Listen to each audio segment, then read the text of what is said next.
The morning sun cast long shadows across the naval base in San Diego as Lieutenant Commander Marcus Sullivan walked toward the briefing room.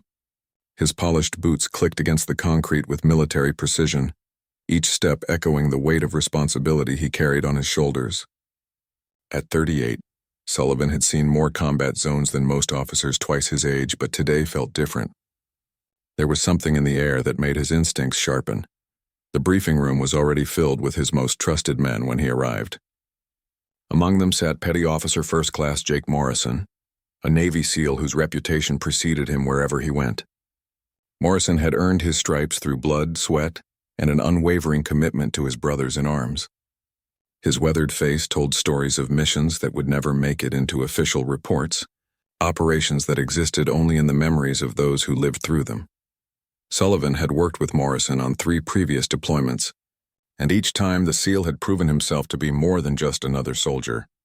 He was a leader among leaders, someone who could make split-second decisions that saved lives while others were still processing the situation.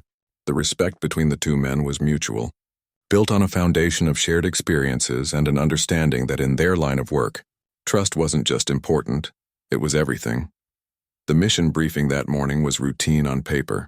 Intelligence had identified a high-value target in a compound 30 miles outside Kandahar. The target was believed to be a key figure in coordinating attacks against coalition forces, and elimination or capture was deemed critical to ongoing operations in the region. Standard procedure called for a night insertion, swift action, and extraction before dawn. Morrison's team would lead the assault while Sullivan coordinated from the command center. As Sullivan outlined the mission parameters, he noticed Morrison's intense focus. The SEAL's dark eyes never left the tactical map spread across the table, his mind already working through contingencies and backup plans. Morrison had a gift for seeing possibilities that others missed, for anticipating problems before they became crises.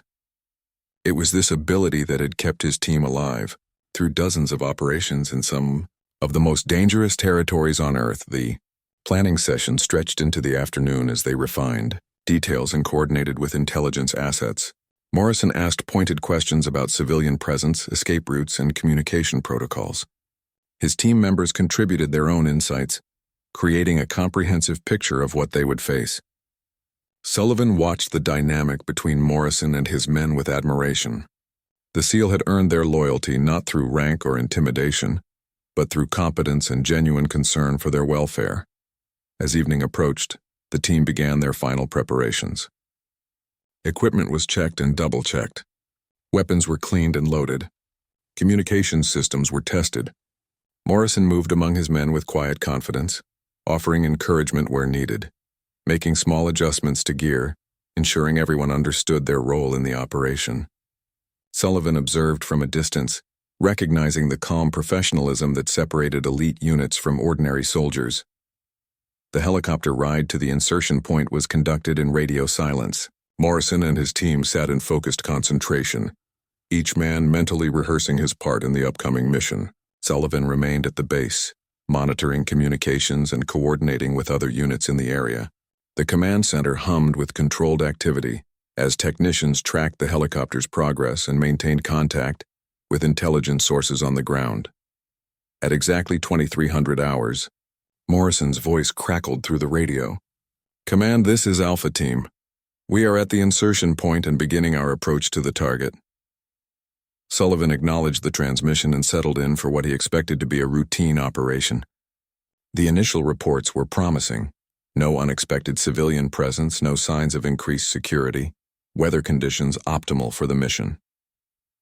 For the first hour, everything proceeded according to plan. Morrison's team moved through the darkness with practiced stealth, avoiding patrol routes and establishing overwatch positions. Their communications were brief and professional, status updates delivered in the clipped, efficient language of men who had done this countless times before. Sullivan felt the familiar tension of command, responsible for the lives of good men while being unable to directly influence their safety.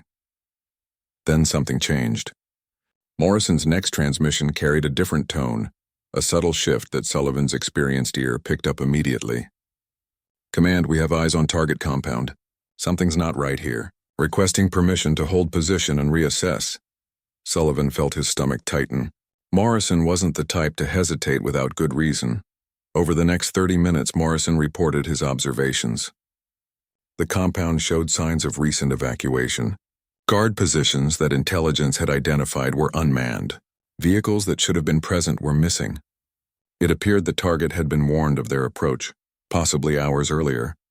Sullivan faced a decision that would define the remainder of the mission: abort and return empty-handed, or adapt and pursue. Morrison's voice came through the radio again, this time with a proposal that demonstrated why he had earned Sullivan's trust.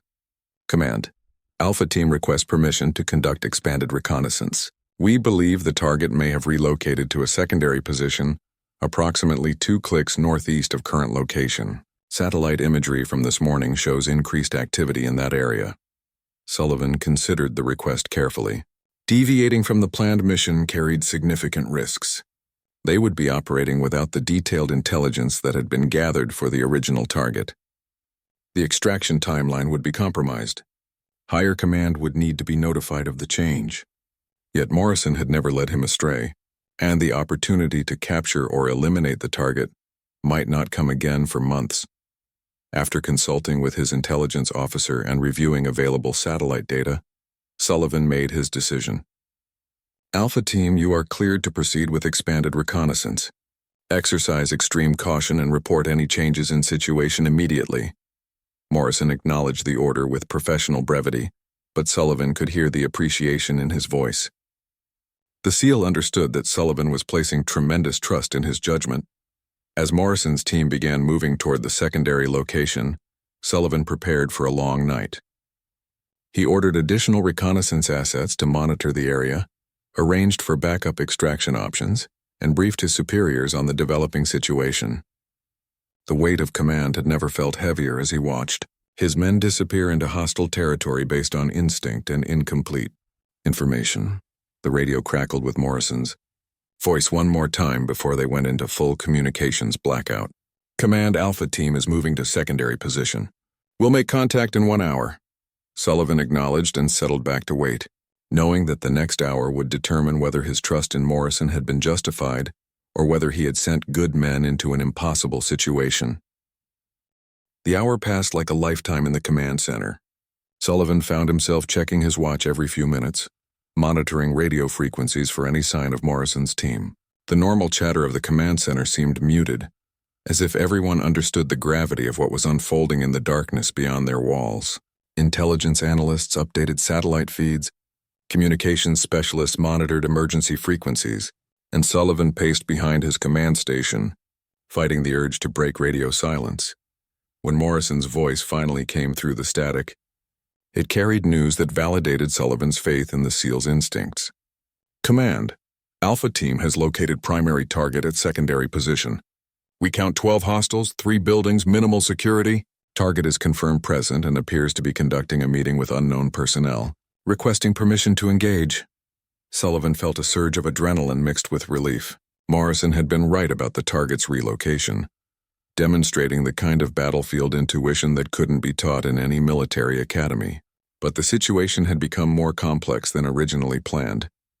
The presence of unknown personnel meant potential intelligence value, but it also increased the risk to Morrison's team exponentially. The decision tree before Sullivan was complicated. Standard protocol for high-value targets typically favored capture over elimination when possible, but the current situation made capture extremely difficult. Morrison's team was already operating beyond their planned parameters, and the presence of additional hostiles complicated any extraction scenario.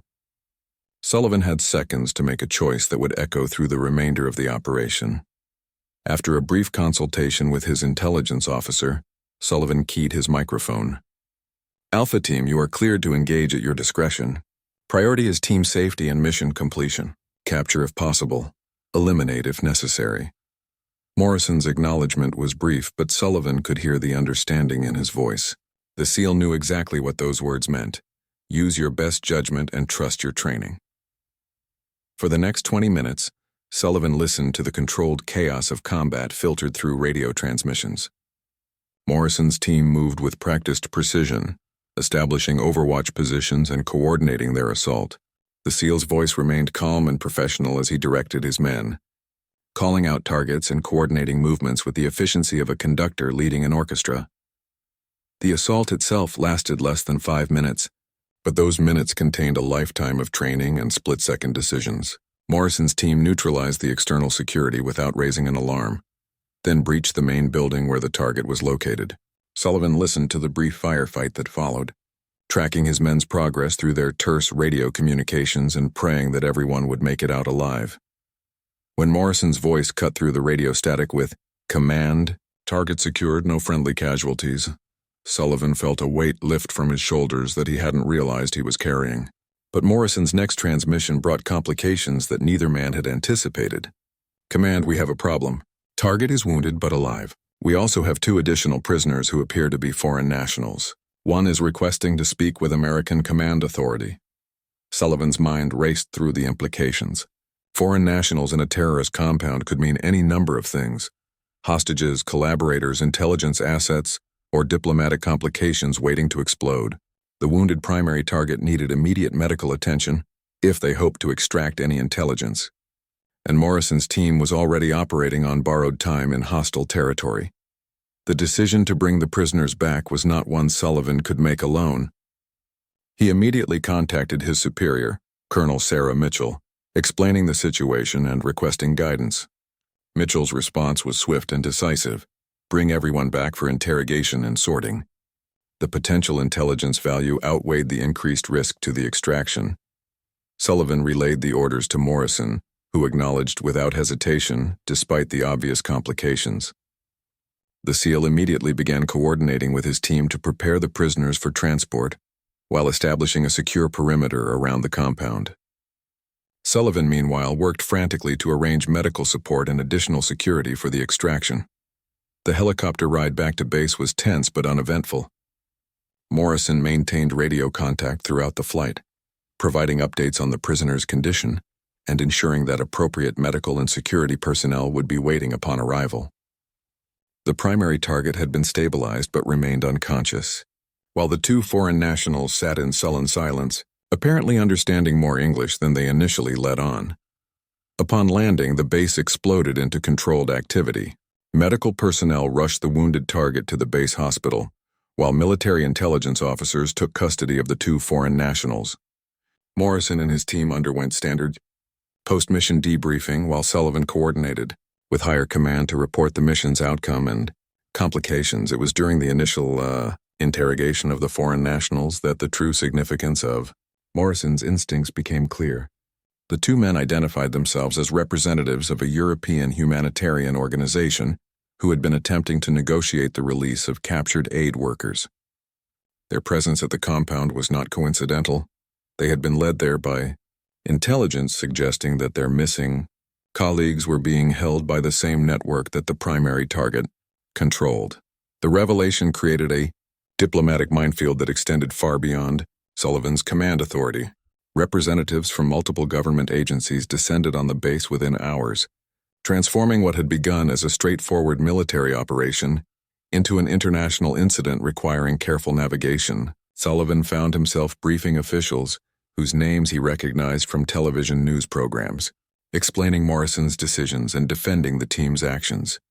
Throughout the complex aftermath, Morrison remained characteristically calm and professional. His detailed after-action reports provided crucial documentation of the team's decision-making process, and his willingness to accept responsibility for the mission's unexpected developments demonstrated the leadership qualities that had earned Sullivan's respect. The SEAL never attempted to shift blame or minimize the complications that had arisen from following his instincts. The primary target's interrogation revealed information that justified every risk taken during the mission. Under medical supervision and skilled questioning, he provided details about planned attacks against coalition forces and identified key figures in the terrorist network's command structure. The intelligence proved invaluable in preventing future attacks and led to successful operations against multiple high-value targets over the following months. The 2 humanitarian workers were eventually released after extensive debriefing and diplomatic negotiations. Their information about the aid workers' situation led to a successful rescue operation 2 weeks later. saving the lives of 4 international volunteers who had been held captive for 3 months. Neither Morrison nor his team received public recognition for their role in these subsequent successes, but Sullivan ensured that their contributions were properly documented in classified reports. As the week following the mission drew to a close, Sullivan reflected on the events that had unfolded from Morrison's decision to trust his instincts about the target's relocation. The SEAL's judgment had not only led to mission success, but had potentially saved lives and provided intelligence that would protect countless others. It was exactly the kind of leadership and decision-making that Sullivan valued most in his subordinates. However, neither man could have predicted that their professional relationship was about to be tested in ways that would redefine their understanding of duty, loyalty, and sacrifice. The success of this mission would pale in comparison to the challenges that awaited them in the months ahead. 3 months after the successful compound raid, Sullivan received orders that would fundamentally change his relationship with Morrison and test both men in ways neither had anticipated. The Pentagon had selected Sullivan for promotion to full commander and assignment to lead a new joint task force focused on high-value target elimination in the region. The promotion was a recognition of his successful command record and his ability to coordinate complex operations involving multiple service branches. Morrison, meanwhile, had been selected for the Advanced Special Operations Course, a prestigious program that would prepare him for higher leadership roles within the SEAL community. The course required a 6-month assignment at the Naval Special Warfare Development Group in Virginia, effectively removing him from active operations in Afghanistan. For both men, these assignments represented significant career advancement, but they also meant the end of their successful partnership. The transition period before their respective departures brought unexpected complications. Intelligence reports indicated that the terrorist network disrupted by their previous mission was regrouping under new leadership, with plans for a major attack against coalition forces. The new network leader was even more dangerous than his predecessor, with connections to international terror organizations and access to sophisticated weapons and explosives. Sullivan's new task force was specifically designed to address threats like this new network, but his unit wouldn't be fully operational for another 2 months. Morrison's replacement, while highly qualified, lacked the experience and instinctive understanding of the local situation that had made Morrison so effective. The timing created a dangerous gap in operational capability at exactly the moment when it was most needed. During their final mission briefing together, Sullivan and Morrison reviewed intelligence about the new threat. The target was operating from a heavily fortified compound in a remote mountain valley, surrounded by loyal fighters and protected by sophisticated surveillance equipment. Previous attempts by other units to gather intelligence on the location had failed, with one reconnaissance team barely escaping after being detected by the compound's security systems. Morrison studied the aerial photographs and intelligence reports with his characteristic intensity. Something about the target's operational pattern troubled him, but he couldn't immediately identify what was setting off his instincts. The compound's location was strategically sound, the security measures were appropriate for a high-value target, and the intelligence seemed reliable. Yet something felt wrong about the entire situation. Sullivan recognized the expression on Morrison's face, the same look the SEAL had worn before identifying the original target's relocation 3 months earlier. Over their years of working together, Sullivan had learned to trust Morrison's intuition even when it contradicted official intelligence assessments. The SEAL had an uncanny ability to detect patterns and inconsistencies that others missed, often preventing his team from walking into carefully prepared traps. Their final planning session extended well into the night, as Morrison worked through his concerns about the upcoming operation. He questioned the source of the intelligence, analyzed the timing of the target's movements, and examined the compound's defensive positions from multiple angles. Gradually, a picture emerged that painted the intelligence in a troubling light. The target's operational pattern showed signs of being deliberately obvious, as if someone wanted coalition forces to know where he was located. The compound's defenses, while impressive, were concentrated in areas that would be most visible to satellite surveillance, rather than optimally positioned for actual defense. Most concerning was the timing.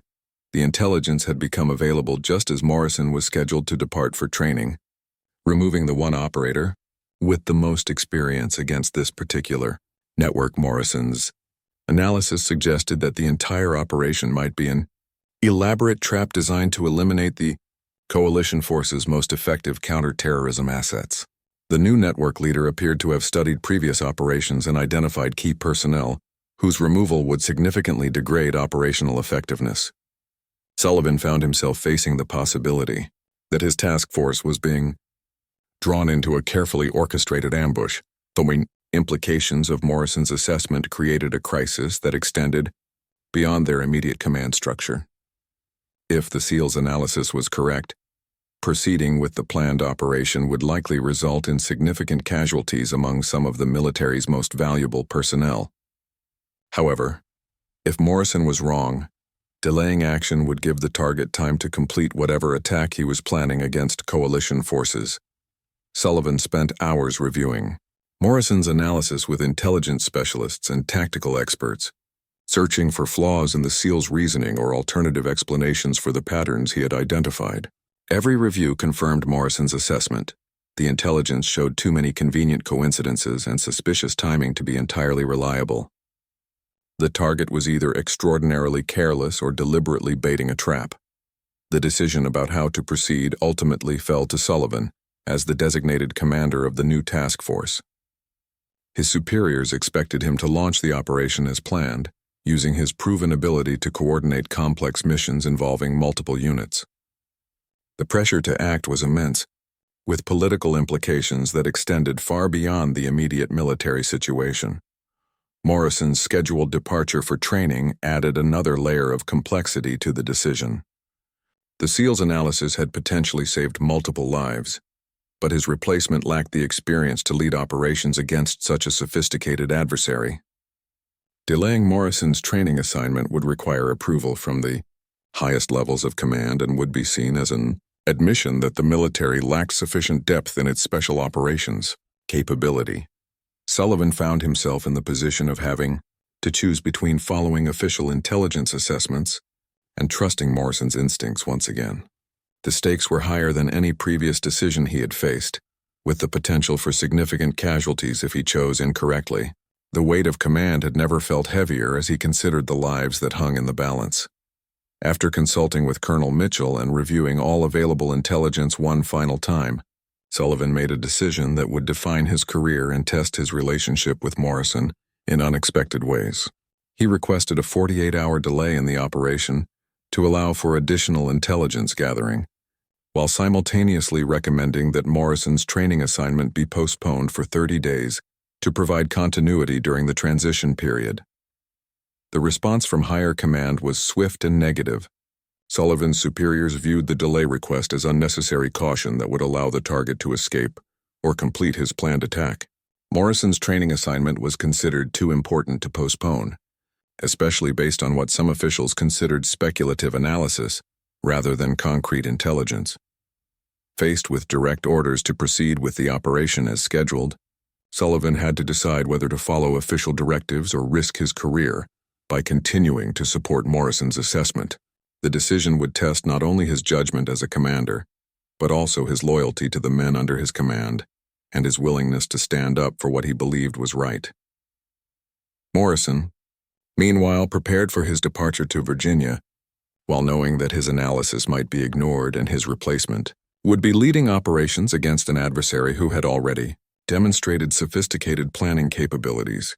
The SEAL faced his own difficult choice: accept his training assignment and trust that others would handle the situation appropriately, or find a way to continue his involvement despite official orders.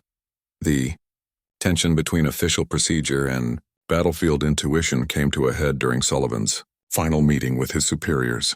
Before the operation was scheduled to begin, the meeting would determine whether Morrison's concerns would be addressed or whether both men would be forced to watch potential disaster unfold from the sidelines of their respective new assignments. The meeting in Colonel Mitchell's office was attended by representatives from multiple intelligence agencies, special operations commands, and theater leadership. Sullivan entered the room knowing that his career might end based on the decisions made in the next hour. The evidence Morrison had compiled was thorough and compelling, but it contradicted months of intelligence gathering by multiple agencies and threatened to derail a major operation that had already received approval at the highest levels. Sullivan presented Morrison's analysis methodically, walking through each piece of evidence that suggested the operation was a trap. He displayed satellite photographs showing the suspicious positioning of defensive installations, communication intercepts that seemed too convenient, and timing patterns that suggested careful orchestration rather than authentic intelligence gathering. The room grew increasingly tense as the implications of Morrison's assessment became clear. General Robert Hayes, the theater commander, listened to Sullivan's presentation with growing impatience.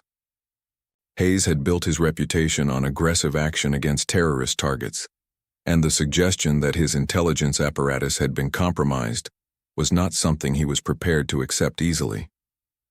The general's questions grew increasingly pointed as Sullivan worked through Morrison's evidence, challenging assumptions and demanding proof that couldn't be provided without exposing sources and methods. The intelligence representatives in the room were particularly resistant to Morrison's analysis, viewing it as an attack on their professional competence and the reliability of their sources. They presented counter-arguments focused on the quality of their intelligence gathering and the multiple confirmation sources that supported the operation. The debate grew heated as professional reputations and operational procedures came under scrutiny. Morrison, who had been called to the meeting despite his scheduled departure, remained calm under intense questioning about his analysis. He answered each challenge with precise detail, explaining his reasoning without challenging the competence of others or questioning official procedures. The SEAL's professional demeanor and thorough preparation gradually shifted, the tone of the meeting from confrontational to analytical. The turning point came when Morrison presented his final piece of evidence, a pattern analysis showing that the target's behavior precisely matched psychological profiles of terrorist leaders who had successfully ambushed coalition forces in other theaters. The behavior wasn't random or careless, but followed a documented methodology for drawing enemy forces into prepared kill zones. The revelation stunned the room into silence as the implications became clear. General Hayes, faced with evidence that his planned operation might result in significant casualties among his most valuable personnel, made a decision that surprised everyone in the room. Rather than proceeding with the operation as planned or canceling it entirely, he authorized a modified approach that would test Morrison's theory while minimizing risk to personnel. A small reconnaissance team would conduct surveillance of the target compound to determine whether Morrison's assessment was accurate. The modified operation would be led by Morrison himself.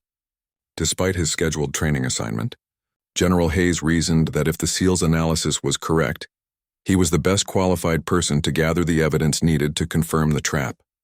If Morrison was wrong, the reconnaissance would provide additional intelligence to support the main assault. Sullivan would coordinate the operation as his final assignment before assuming command of the new task force. Morrison accepted the modified mission without hesitation, understanding that his career and reputation were now tied to the accuracy of his analysis. If the reconnaissance proved his assessment wrong, his credibility would be severely damaged, and his opportunities for advancement would be limited. If he was right, he would potentially save dozens of lives while exposing a sophisticated enemy operation. The reconnaissance mission was planned and executed with extreme care over the following week. Morrison's team approached the target compound, using routes and techniques designed to avoid detection, while gathering detailed intelligence about the facility's actual defensive capabilities. They used advanced surveillance equipment to monitor communications and identify personnel movements within the compound. Sullivan coordinated the mission from a forward command post, maintaining communication with Morrison's team, while monitoring intelligence feeds and coordinating with supporting units. The tension was enormous as both men knew that careers, lives, and the credibility of their analysis hung in the balance. Every report from Morrison's team was scrutinized for evidence that would either confirm or refute the trap theory. On the third day of surveillance, Morrison's team made discoveries that validated their commander's worst fears. The compound's apparent defensive positions were largely empty, maintained only for show during times when satellite surveillance was likely. The real defensive positions were carefully concealed and positioned to create interlocking fields of fire that would devastate any assault force. Hidden weapons emplacements contained equipment far more sophisticated than intelligence, Assessments had suggested more. Damning was the discovery of prepared positions for at least 50 additional fighters in locations that would allow them to surround and eliminate any force that entered the compound. Communication intercepts revealed that the target was indeed aware of coalition surveillance and was actively coordinating with other cells to prepare for the expected assault. Morrison's analysis had been completely accurate. The entire operation was an elaborate trap designed to eliminate key coalition personnel. The evidence gathered by Morrison's team was overwhelming and undeniable. Sullivan transmitted the findings to General Hayes with a mixture of relief and concern. Relief that Morrison's analysis had prevented a potential disaster, and concern about the implications of an enemy network sophisticated enough to manipulate coalition intelligence for months. The revelation required a complete reassessment of operational security and intelligence procedures. General Hayes's response to the reconnaissance findings was immediate and decisive. The planned assault was canceled, and all units involved were redirected to other operations. An investigation was launched into how the enemy had been able to manipulate intelligence sources, leading to significant changes in operational procedures and intelligence gathering methods. Morrison's analysis had exposed vulnerabilities in coalition operations that extended far beyond the immediate mission. The aftermath of the successful reconnaissance mission created unexpected complications for both Sullivan and Morrison. Sullivan's promotion to full commander was accelerated in recognition of his leadership during the crisis, but his new assignment was modified to include responsibility for improving operational security procedures. Morrison's training assignment was canceled entirely, and he was instead assigned to a new position, developing counterintelligence procedures for special operations. The professional recognition was gratifying, but both men understood that their success had come at a cost. They had been forced to challenge official intelligence assessments and risk their careers on the basis of intuition and analysis that couldn't be definitively proven until it was almost too late. The experience had strengthened their professional relationship, but also highlighted the sometimes competing demands of following orders and protecting the lives of subordinates. The investigation into the intelligence compromise revealed a sophisticated network of double agents and compromised sources that had been feeding false information to coalition forces for months. The enemy's plan had been to gradually build credibility for their false intelligence before using it to orchestrate a major ambush that would eliminate key coalition leadership. Morrison's instincts had disrupted a plan that could have significantly altered the course of operations in the region as Sullivan prepared for his new command responsibilities and Morrison began his unexpected assignment developing counterintelligence procedures. Both men reflected on the lessons learned from their experience: trust in subordinates' judgment, willingness to challenge official assessments when evidence warranted it, and the courage to risk career advancement for the welfare of personnel had all proven crucial to their success. However, neither man anticipated that their most challenging test still lay ahead, in a situation that would require Morrison to make a decision that would forever change his relationship with Sullivan and redefine both men's understanding of duty and sacrifice. Sullivan stared at Morrison across the secure briefing room, weighing the plan that could either save Ambassador Caldwell or result in the loss of some of his best men. The silence stretched between them, filled with the weight of their shared history and the trust they had built through countless operations. Finally, Sullivan spoke the words that would change everything between them. "Jake, I'm giving you the command for this operation. If anyone can bring her home, it's you." Morrison felt the weight of responsibility settle on his shoulders like a familiar burden. He had requested this mission, analyzed every aspect of it, and now he would have to execute it with the knowledge that failure meant not just his own death, but the death of the ambassador and potentially his entire team. Sullivan's trust in his judgment was absolute, and Morrison understood that such trust demanded nothing less than success. The team Morrison assembled for the rescue operation consisted of 4 men he had worked with for years, operators who understood that success depended on perfect coordination and unwavering trust in each other's abilities. They spent 3 days rehearsing every aspect of the mission in a mock-up facility, practicing until every movement was automatic and every contingency had been considered. Sullivan watched the preparations with growing respect for Morrison's attention to detail and leadership of his men. The insertion was scheduled for midnight on a moonless night, using a helicopter approach that would avoid known enemy surveillance positions. Morrison's team would fast rope into a valley 3 miles from the suspected location of the ambassador's captivity, then approach on foot using night vision equipment and advanced navigation systems. They would have exactly 4 hours to locate the ambassador, eliminate her guards, and reach the extraction point before enemy reinforcements could respond. Sullivan remained in the command center as Morrison's team departed, maintaining radio silence to avoid compromising their position. The next 4 hours would pass without any communication from the rescue team, leaving Sullivan to wonder whether his trust in Morrison's analysis had been justified or whether he had sent good men to their deaths. The weight of command had never felt heavier as he watched the helicopter disappear into the darkness. Morrison's team moved through the mountain terrain with practiced stealth, avoiding patrol routes and observation posts that Morrison's intelligence analysis had identified. The SEAL's confidence in his assessment grew as they encountered the defensive positions exactly where his analysis had predicted they would be. Every detail of the enemy's deployment matched his expectations, suggesting that his identification of the ambassador's location was equally accurate.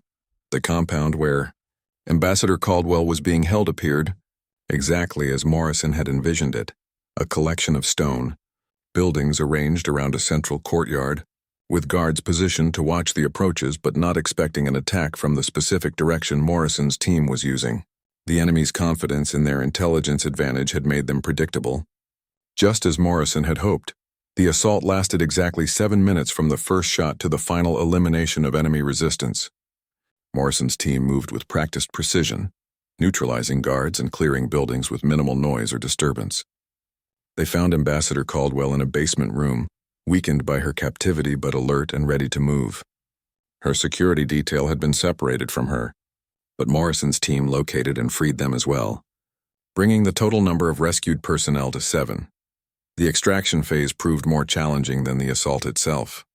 Moving 7 rescued personnel through hostile territory required careful coordination and constant vigilance for enemy response forces. Morrison made the decision to split his team, with 2 operators escorting the rescued personnel while he and the remaining 2 provided rearguard security. The decision demonstrated his understanding that mission success meant getting everyone out alive, not just completing the rescue.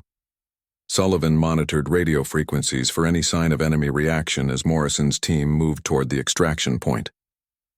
The silence was both encouraging and terrifying. Encouraging because it suggested the operation was proceeding undetected. Terrifying because Sullivan had no way of knowing whether Morrison's team was succeeding or had been eliminated without the chance to radio for help. The next hour would determine whether Sullivan's faith in Morrison had been justified. When Morrison's voice finally crackled through the radio with, "Command, package secured, 7 souls plus 4 operators requesting immediate extraction," Sullivan felt a surge of relief that nearly overwhelmed him. Morrison had done exactly what he promised. Located the ambassador, eliminated the threat, and brought everyone out alive. The operation had succeeded against overwhelming odds through careful planning, perfect execution, and Morrison's unwavering leadership. The helicopter extraction went smoothly, with Morrison's team and the rescued personnel aboard and heading for safety within minutes of reaching the extraction point. Sullivan listened to Morrison's brief status report during the flight, confirming that all personnel were safe and that the intelligence gathered during the operation would help prevent future capture attempts. The mission had exceeded all expectations for success.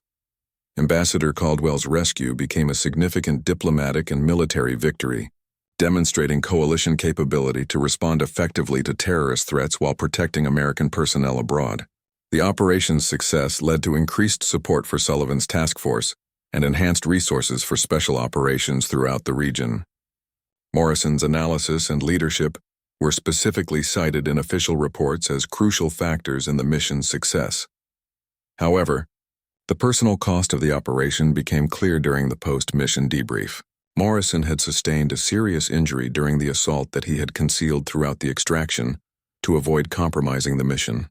The injury required immediate surgery and would end his operational career, forcing him into a training and advisory role that he had never wanted. Morrison had literally sacrificed his future as an operator to ensure the mission's success. Sullivan visited Morrison in the hospital as he recovered from surgery, struggling to find words adequate to express his gratitude and concern. The SEAL had given everything to justify Sullivan's trust, succeeding in an impossible mission while sacrificing his own career in the process. The dynamic between them had shifted permanently. Morrison would never again be Sullivan's subordinate in combat operations. During their conversation, Morrison made a request that surprised Sullivan and demonstrated the depth of character that had made him such an effective leader. He asked Sullivan to ensure that his team members received appropriate recognition for their role in the ambassador's rescue, while minimizing his own contribution to avoid drawing attention that might compromise future operations. Morrison was more concerned with his men's welfare than with his own recognition or career advancement. Sullivan honored Morrison's request but also ensured that the SEAL's contribution was properly documented in classified records that would influence his future assignments and opportunities for advancement. Morrison's analysis had not only saved the ambassador, but had also exposed enemy capabilities that threatened coalition operations throughout the region. His sacrifice deserved recognition even if it couldn't be publicly acknowledged. The final meeting between Sullivan and Morrison in their professional capacity took place 6 months later, when Morrison was preparing to assume his new role as an instructor at the Naval Special Warfare School. Sullivan had been promoted again and was preparing for assignment to the Pentagon, where he would help develop policy for special operations worldwide. Both men had achieved the career advancement they had worked toward, but at a cost neither had anticipated. As they stood in Sullivan's office for the last time as commander and subordinate, Morrison came to attention and rendered a perfect military salute to the man who had trusted him with impossible missions and supported his judgment against all opposition. Sullivan returned the salute with equal precision, but then broke protocol by extending his hand in acknowledgement of their partnership and friendship. The moment crystallized. Everything that had defined their relationship. Mutual respect earned through shared danger, trust built through successful operations, and recognition that some bonds transcend military hierarchy. Morrison's salute acknowledged Sullivan's authority and leadership, while Sullivan's handshake recognized Morrison as an equal partner in their shared achievements. Years later, Sullivan would reflect on that final salute as the defining moment of his military career. Morrison's gesture had embodied everything Sullivan valued most about military service: duty, sacrifice, and loyalty to something greater than personal advancement. The SEAL's silent reverence had said more than any words could express about the bonds formed between warriors who had faced impossible odds together and emerged victorious through mutual trust and unwavering commitment to their mission and each other. 6 months into their new assignments, Sullivan and Morrison found themselves working together again under circumstances neither could have anticipated. Sullivan's Joint Task Force had been tasked with a mission of unprecedented complexity: the rescue of Ambassador Patricia Caldwell and her security detail, who had been captured during a diplomatic convoy attack in a remote region of Afghanistan. The operation required the kind of specialized expertise that Morrison had developed during his counterintelligence work. The intelligence picture surrounding the ambassador's capture was deliberately confusing, clearly influenced by the lessons learned from Morrison's exposure of the previous intelligence compromise. Enemy forces were using sophisticated deception techniques to hide the ambassador's actual location, while spreading false information about her condition and the identity of her captors. Traditional intelligence gathering methods had proven inadequate for penetrating the web of misinformation. Morrison's new expertise in counterintelligence made him uniquely qualified to analyze the patterns of deception and identify reliable intelligence among the flood of false information. His assignment to Sullivan's task force was approved at the highest levels, recognizing that the ambassador's rescue required the combined skills that both men had developed during their previous collaboration. The stakes couldn't have been higher. The ambassador's capture had become an international incident with significant political implications. The initial briefing revealed the complexity of the challenge they faced. Ambassador Caldwell had been captured along with 6 members of her security detail during what appeared to be a routine diplomatic mission to meet with local tribal leaders. The attack had been precisely coordinated, suggesting detailed advance planning and possibly inside information about the convoy's route and timing. The captors had immediately moved the hostages to an unknown location, leaving behind carefully planted false clues about their identity and intentions. Morrison's analysis of the capture operation revealed disturbing similarities to the previous intelligence compromise he had exposed. The enemy's sophistication in manipulating information suggested a level of organization and planning that went beyond typical terrorist operations. Someone with detailed knowledge of coalition intelligence procedures was coordinating the deception campaign, making it extremely difficult to separate reliable information from deliberate misinformation. Sullivan found himself commanding an operation where traditional military advantages, superior firepower, advanced technology, better training, were largely irrelevant. Success depended entirely on their ability to outthink an adversary who had demonstrated sophisticated understanding of coalition procedures and psychology. The operation required the kind of intuitive analysis and unconventional thinking that Morrison had proven capable of providing.